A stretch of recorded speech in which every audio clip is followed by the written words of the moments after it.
খুবই সংক্ষিপ্ত বক্তব্য রাখছেন আমাদের পল্টন থানার সেক্রেটারি এবং জুনিয়র আইনজীবী মঞ্জুরুল ইসলাম সংক্ষিপ্ত বক্তব্য রাখবেন। বিসমিল্লাহির রহমানির রহিম। বাংলাদেশ ডেমোক্রেটিক মুভমেন্ট বিজেপি কর্তৃক আয়োজিত আজকের এই ইফতার পার্টিতে সম্মানিত সভাপতি জনাব অ্যাডভোকেট মোহাম্মদ আলমগীর স্যার, আমার সিনিয়র শ্রদ্ধাভাজন এবং বাংলাদেশ ডেমোক্রেটিক মুভমেন্টের সম্মানিত সভাপতি উপস্থিত আছেন আমাদের বাংলাদেশ ডেমোক্রেটিক মুভমেন্টের প্রেসিডেন্ট সদস্য সহ অন্যান্য নেতৃবৃন্দ, সবার প্রতি আমার সালাম। আসসালামু আলাইকুম ওয়া রাহমাতুল্লাহ।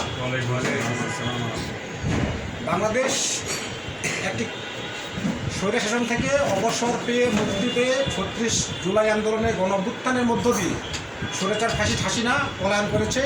আওয়ামী লীগ চিরতরে কবরচনা হয়ে গেছে। বর্তমান বাংলাদেশের প্রেক্ষাপটে মানুষ একটা সুস্থ ধারার, সুন্দর ধারার, কল্যাণকর রাষ্ট্র প্রতিষ্ঠার জন্য কাজ করতে চায় এবং এমন একটা প্ল্যাটফর্মে মানুষ যোগদান করতে চায়। আমি দৃঢ়তার সহিত বলতে পারি, আমার স্যারকে আমি ব্যক্তিগতভাবে 10 বছর ধরে চিনি।